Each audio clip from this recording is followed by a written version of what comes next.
welcome back to Insight here at I-24 News. We're now joined in the studio by Henrique Cymerman, who just returned recently from Erbil, where he had a very exclusive interview with the Kurdish president, Massoud Barzani here, someone that does not give interviews very often, is a very hard man to get access to. Well, now for our viewers, take a look at part of this interview. I understand you're building a state. Why, in your opinion, Kurdistan should be created?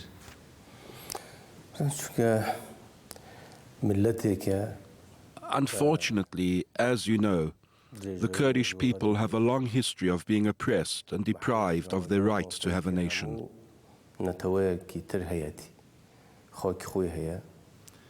They have lands, they have their own culture, they have their own language, and they have all the pillars for being a nation state.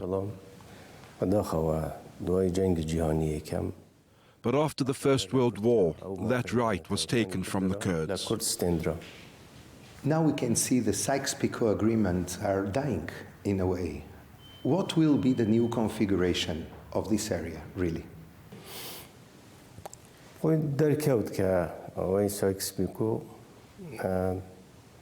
The Sykes-Picot Agreement was a situation against the natural reality that we have in this region. The problem is that they were not natural borders, but imposed ones. From now on, the configuration of these border areas should be in a way that we can describe them as natural and that reflect the reality on the ground.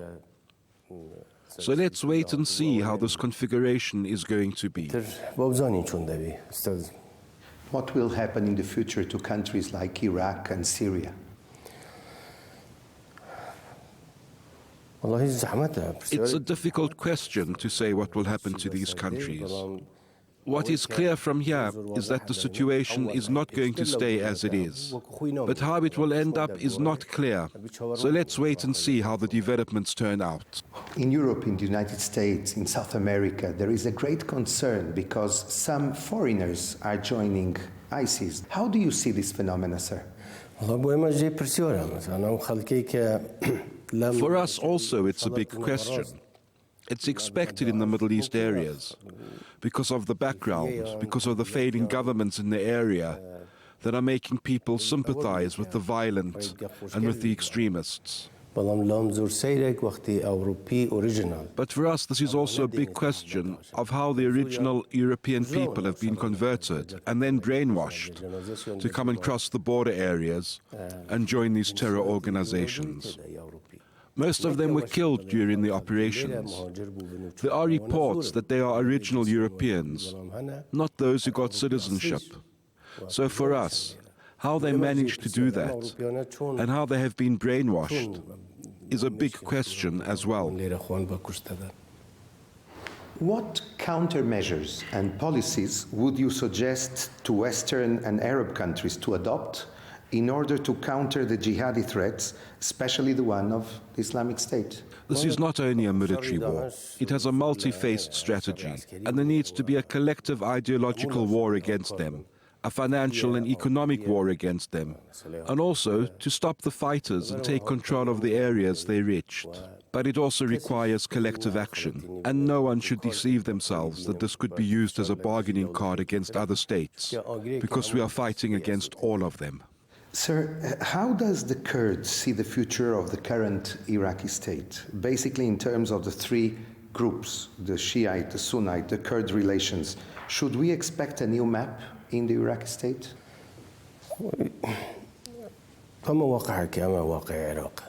This is the reality on the ground in Iraq. Iraq has three main components, and the options are very limited. Either to live together in a consensual way, where the rights and duties of each component is clear, or to choose another way to safely and peacefully coexist. They all have to be partners and cooperate in a peaceful and coexisting way.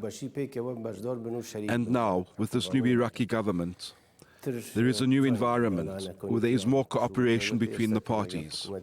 So let's see how it goes. Is a confederation a possible scenario?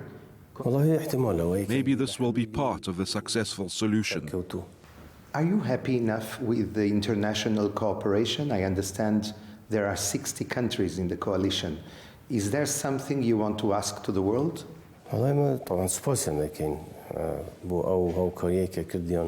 What they have done, really, we want to thank them and express our gratitude. But to say that everything that has been done until today is exceptional. But what we needed and what we expected is not completely fulfilled yet.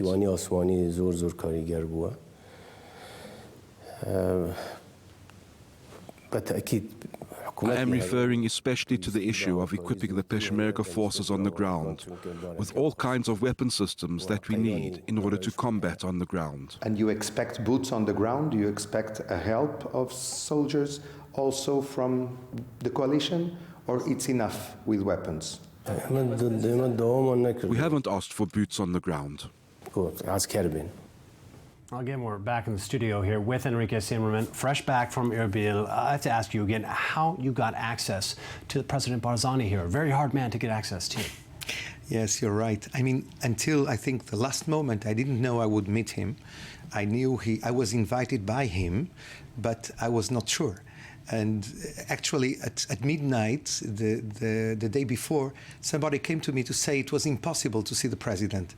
And then somebody came 5 minutes afterwards and said, look, the president personally decided to receive you tomorrow morning at 8 o'clock, but you must be there at 8 o'clock. So it was quite amazing, and I felt it is very unusual for journalists to really go to the palace, which is 45 minutes from Erbil, in a very protected, it's a fortress really, and a very isolated place. So you sat with the man. Tell me, what is your feeling coming away from this interview? What are the real chances to form a Kurdish state? David, I feel they are really in a historic moment. They are really, after almost 100 years trying to get a state, they feel for the first time that they really have a chance. And they are fighting against the Islamic State, against Daesh, but at the same time, they are also trying to build the institutions of a state. And you see the Iraqi flag everywhere, even in the interview, but at the same time, you have the feeling this is a state, almost a state, non-declared. They even have diplomats in Erbil. They have an army, they have a police, they have almost everything. The only thing they need is that the UN recognize them. So they're not anti-Iraqi. They're still playing that autonomous region, looking for a state, but building it, as you said, as you could see. They're building the infrastructure for a real independent state there. Again, President Barzani met not too long ago with President Obama now, a direct meeting between these two leaders. What's your sense for the relations that the Kurdish people have with the West? They feel that the West says a lot. They want to support them because they understand in a way, they represent the Western interests and the Western civilization. They are Muslims, they are Sunnites, but very moderate, very open-minded if you compare with other Muslim countries, other Arab countries also, in general. So they feel they get a support, but not enough. They want more. They want weapons. They feel they don't have enough equipment, and they need this help from the world to try to defeat the Islamic State. A greater boost, a greater pat on the back, for lack of better words, in equipment. Well, first of all, I know you also spent a day with one of the top generals here in Erbil. Let's take a look at some of that. So what do you think about the conflict between the Arabs and the Israelis? It's interesting for me to have your opinion.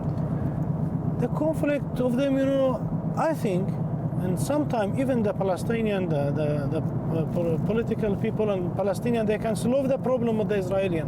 But the rest of the Arab countries, they don't want. They don't want because always they are asking, like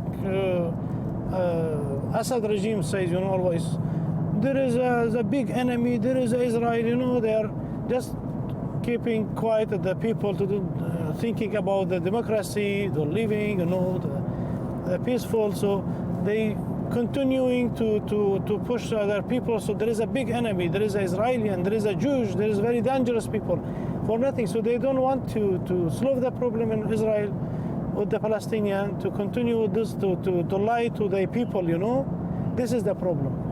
It's not because this is a big problem in Israel. So I think even many Arab, even we saw many reports on the TV, the Arab living in Israel, they are more happy and economic-wise it's better than even the rest of the Arab not living there. We're back with Henrique here. You spent an entire day with this General Sirwan Barzani, part of the Barzani family. He's in charge of coordinating the fight against the Islamic State, the defense of Erbil, the Kurdish capital, a very important figure, obviously a big target for the Islamic State. How was it to spend a full day with this man? It was really interesting because Barzani, he was a general very young, but then he went to become a businessman. And suddenly, some months ago, his uncle, the president, Massoud Barzani, called him and said, look, you must save Erbil, our capital. The Islamic State is now 25 kilometers, 15, 16 miles away from Erbil, so you must stop them. And he came back. And with his men, they are called the Front Six. They really, they have 15,000 men and in that area. And they protect them. They protect him. And suddenly he said to me, you know something? Let me show you the front. So we went in his car, and there was also somebody shot the car in a certain moment. And for him, it was like routine. While you were in the vehicle. Yeah, exactly. Shots were fired on the me and vehicle. my crew, and we were in the car. And he suddenly said, no, it's nothing. That's nothing. It's okay. And he stopped in the middle, you know, to show to us exactly the front and the Martyrs Square he's building. Quite an amazing person. And what I understand is that since he's there leading those forces of the Peshmerga, those who are ready to die, as they say in Kurd, he came and he said, we are going to change the situation. And actually now they really have an advance of the Kurdish forces, and they have now 20,000 square kilometers that the Islamic State was occupying, and they now left, and they are escaping really in that area. So the Kurds, they are really winning the fight against the Islamic State, but as they say the United States financed the Iraqi army with $10 to $20 billion.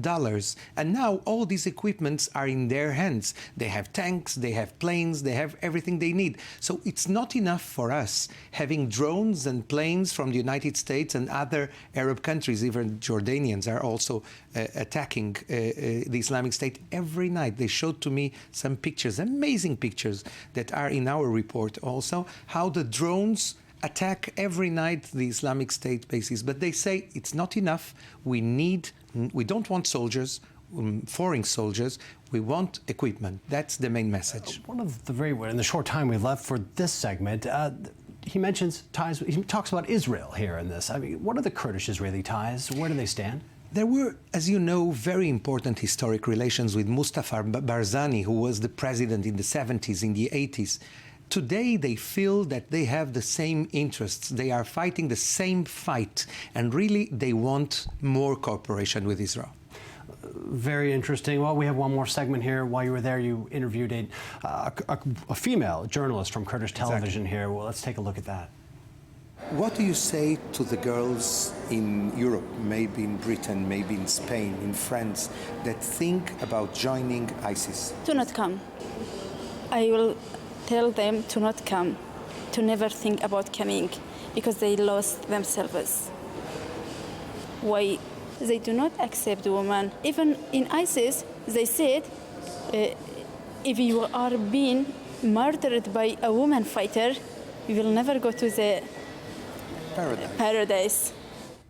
Well, Henrique, she seemed almost desperate to get this message across to you, very concerned, and it seemed like a very impassioned, a very real concern that she had here, not just being a woman herself, but perhaps being more in touch with this conflict than many Western journalists. How did you feel speaking with her about this topic?